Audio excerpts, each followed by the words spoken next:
My brother said he'd die before he ate another mushroom. And he did. At Barbara's funeral, we swore we'd never be afraid again. And he wasn't. I think Calvin always wanted to fly. Sam, coffee, dinner's ready. Coming! But that day, he finally made up his mind to do it. I told him going around was impossible. Maybe if I hadn't said that,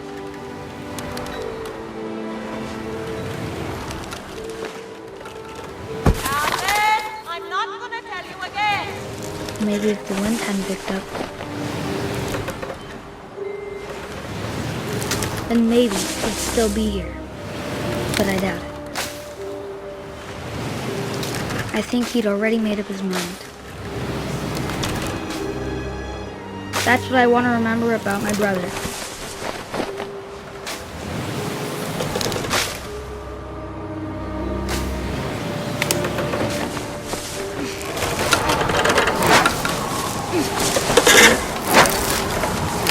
That's the day he made up his mind to fly.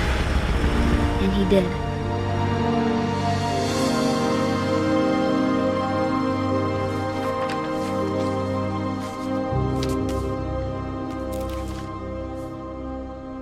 Calvin's story felt strangely familiar.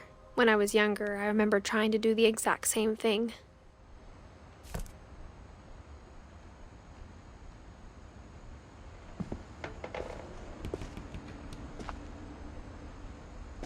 After the funeral, Edie roped off Calvin's half of the room.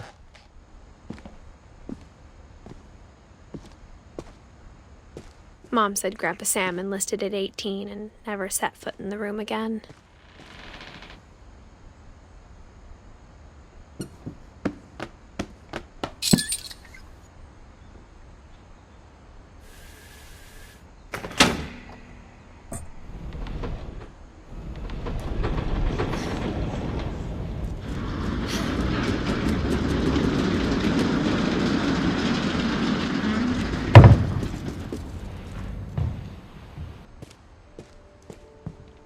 The passages were a pretty tight fit. They'd obviously been built for smaller hands and bellies.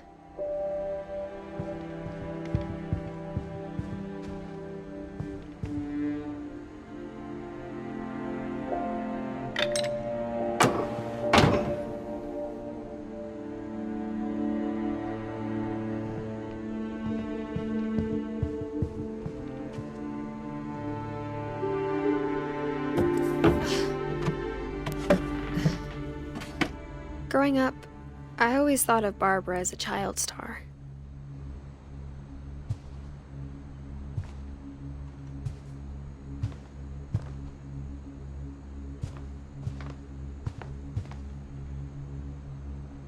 I never thought about how hard it must have been for her afterwards.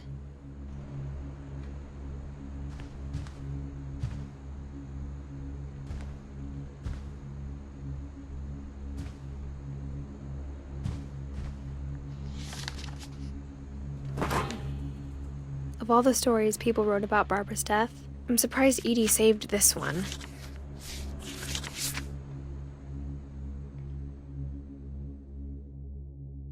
Old Jack here with another ghastly tale inspired by America's most unfortunate family.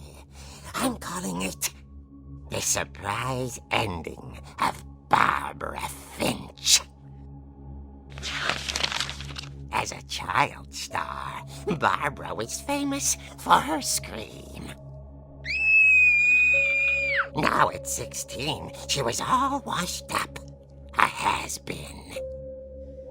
But in a lucky break, she'd been asked to perform her signature scream at a local convention for monster movie fans.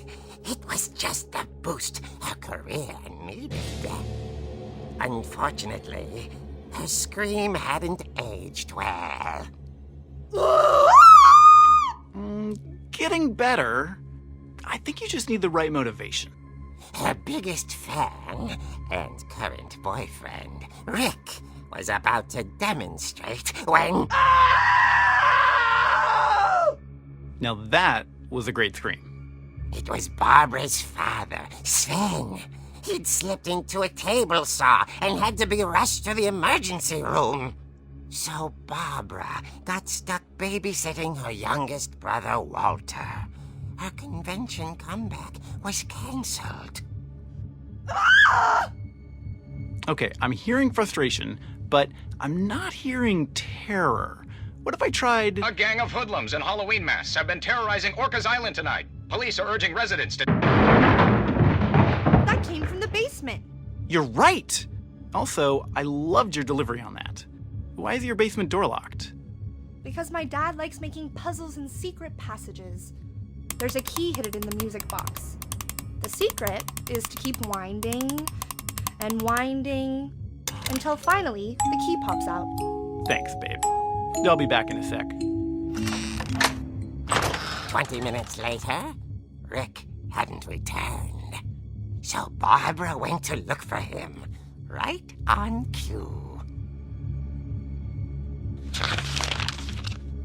She reached for the music box. And as she wound the key, she listened for Rick, but the house was silent.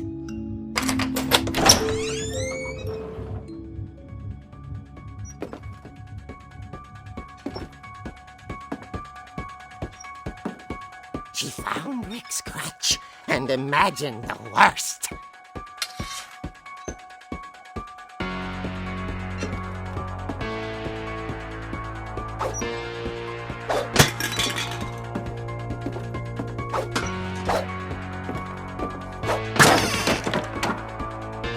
The gang's leader is the infamous Hookman killer, Dr. Carl Hamill, who impaled and then ate his family 10 years ago tonight.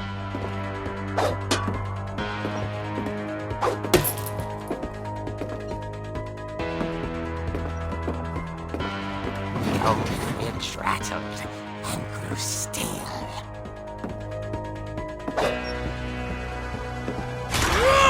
Oh dear! Oh! Rick?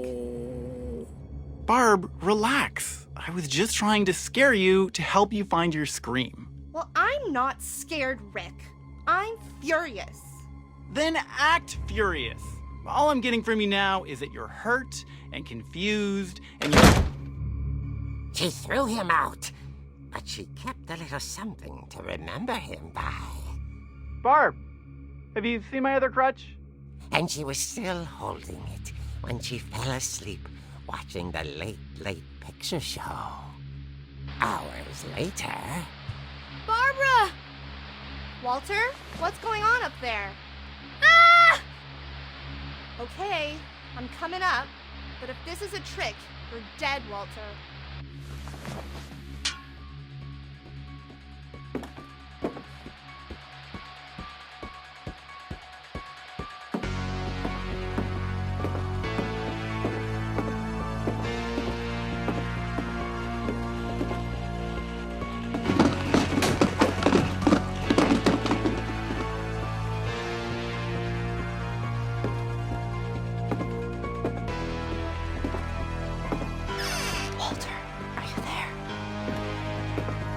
Walter had vanished, but his bedside radio was still on. Orcas Island police describe the man as 6 feet tall, with a steel hook for a hand. Residents are urged to lock all doors and windows and notify the police of any suspicious activity. Barbara turned, saw the hookman, and was speechless. He was quite smashing. And he really was. He couldn't get enough of Barbara. Okay, Barbara, there's gotta be another way out of here. That night, she played her part beautifully.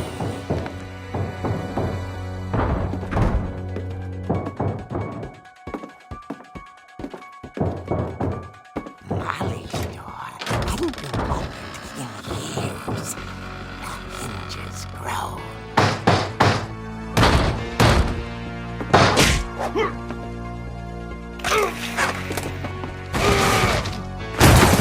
wasn't moving, but she sensed the story might not be over yet.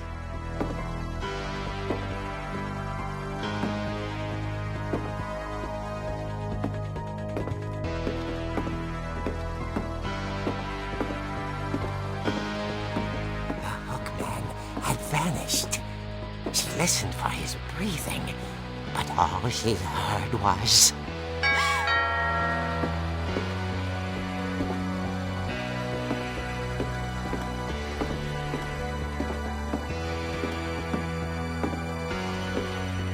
Someone at the door was dying to speak to young Barbara.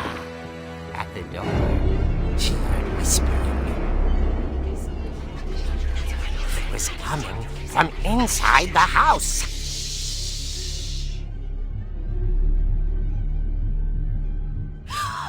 Oh dear.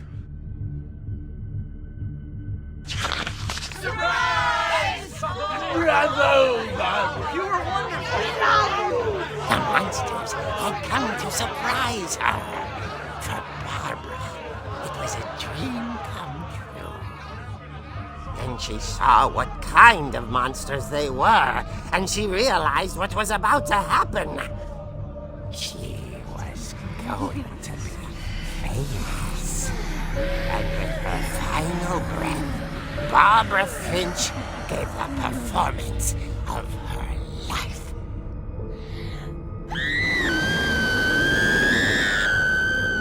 I wasn't there myself, but I hear Barbara was magnificent.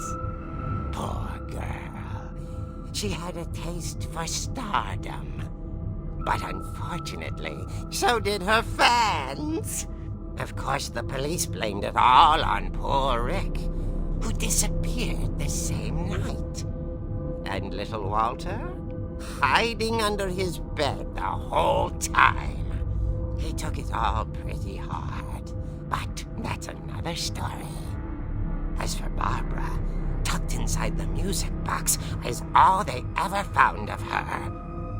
Her ear. Now that's what I call a real eerie tale.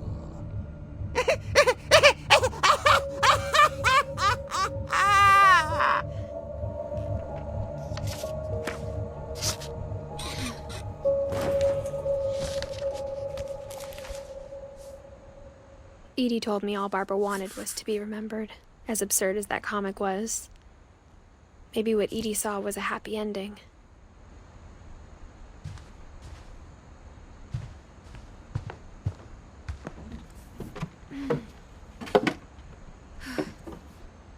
I guess now I know why Mom didn't like me playing with the music box.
Mom said the basement was off limits, unless I wanted another tetanus shot.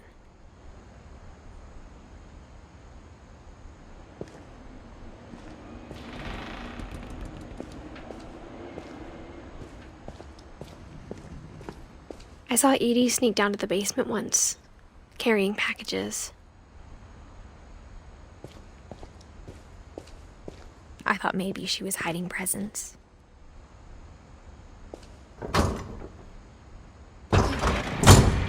It turned out she was hiding a lot more than that.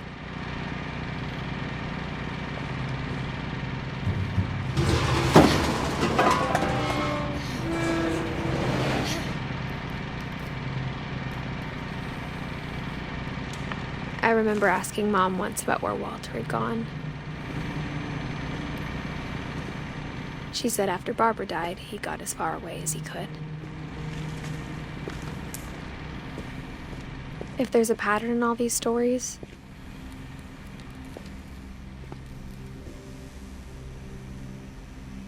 I think it's that none of us has gotten very far.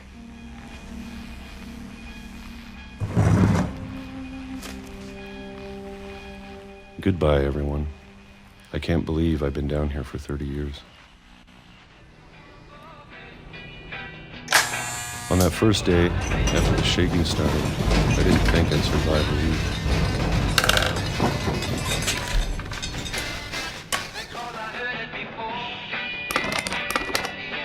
But after a few days, I settled into a routine. That's what kept me sane. Having a schedule, living for today. I always expected to be dead tomorrow. But if you wait long enough, you get used to anything.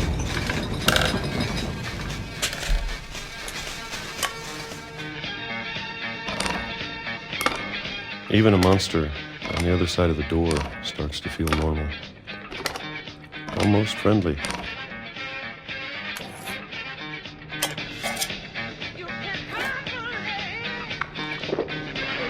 And then one day, everything just stopped. Whatever that thing was, it was gone. Maybe it got tired of waiting. Or maybe I just got tired of being afraid.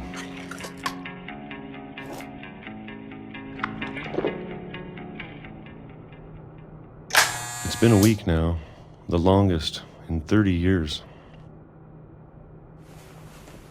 I'm done waiting. I have to leave while I still can.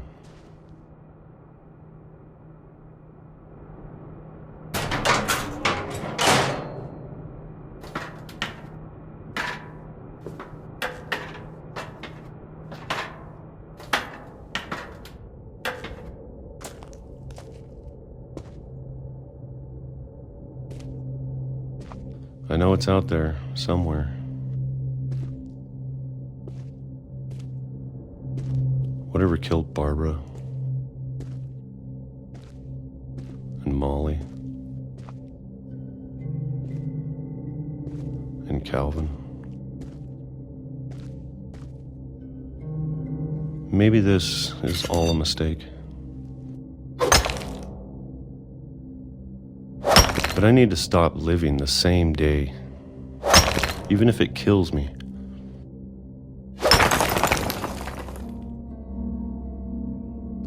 Whatever's out there, I want you to know I'm ready for it.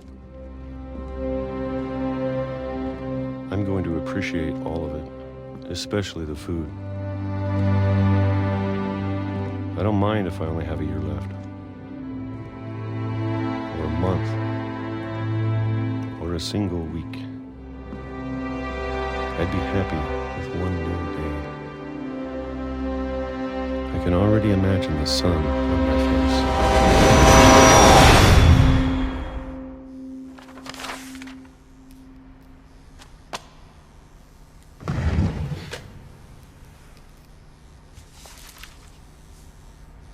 Walter died when I was 6. I can't believe my mom never told me he was down here. I'm sure my mom was trying to protect me.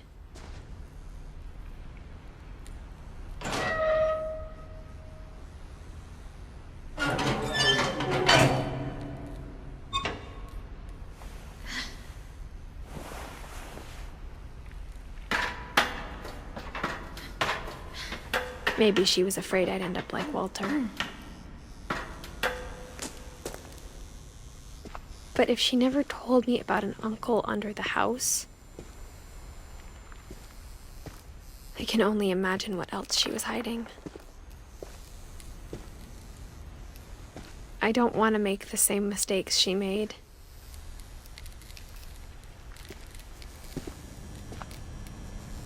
Trying to bury something that's still alive.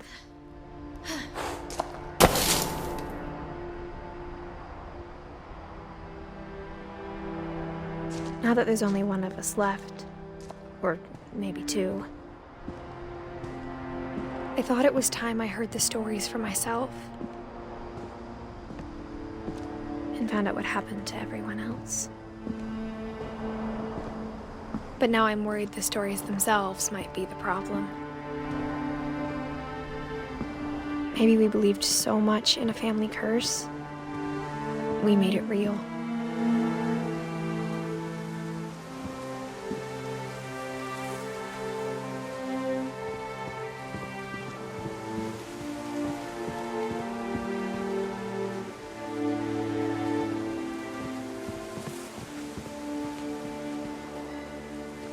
I don't know if I should even be writing this.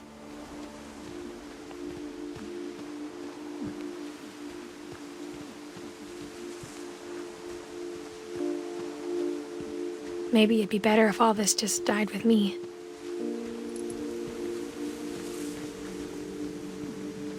But I thought you should know about your family.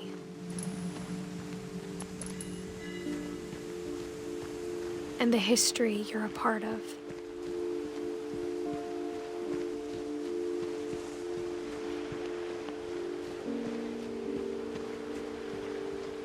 Though to be honest, I feel as lost as you probably do right now.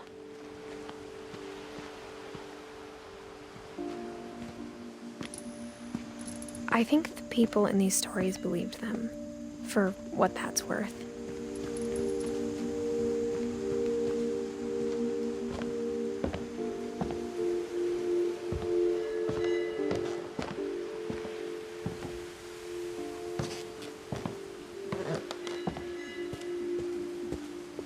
And when you look at the house, that history of imagination and stubbornness and madness, any of it seems possible.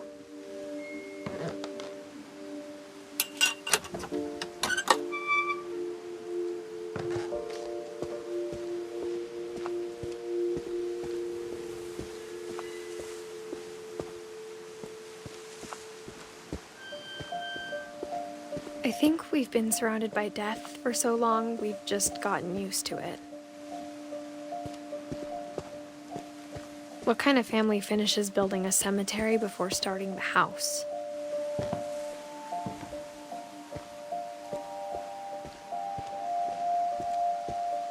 It's embarrassing for me to admit this, but the pet cemetery made me more uncomfortable than the human one. 3 of the gerbils were mine, and 2 had been my fault.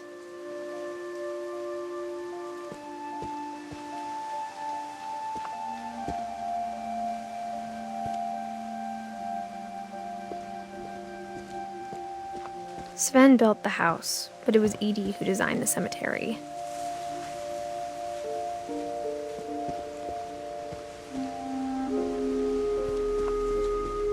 I'm sure Odin's monument had been Edie's idea. My mom was always trying to move on, but for Edie, the past never went away. She could see it poking out of the water at low tide.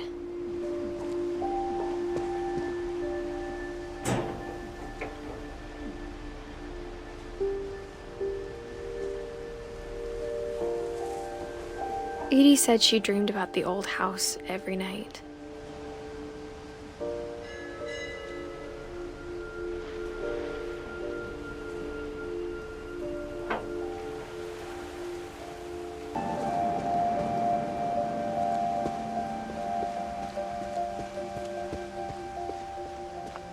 Edie's side was always easier for me to understand.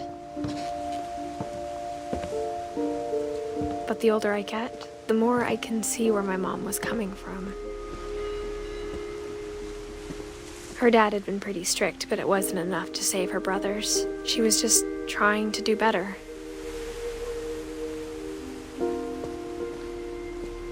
She lost 2 of her brothers, just like I did. I get why she tried so hard to protect us.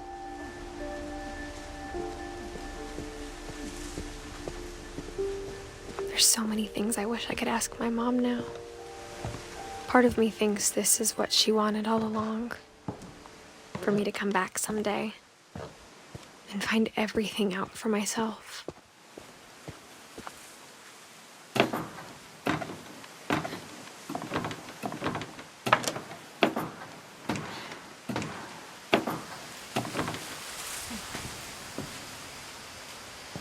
But looking back on it now,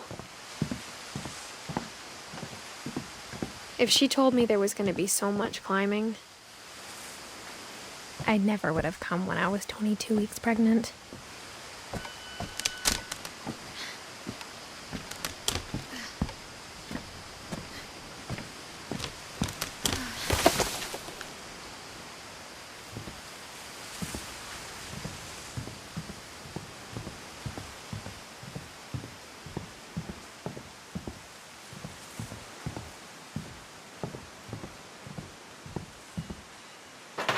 I never met Grandpa Sam, but I think he and my mom had a lot in common.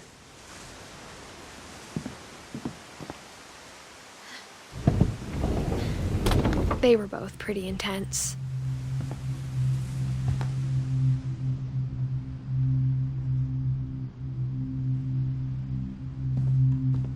Instead of hiding from death, Sam seemed to go out of his way to meet it.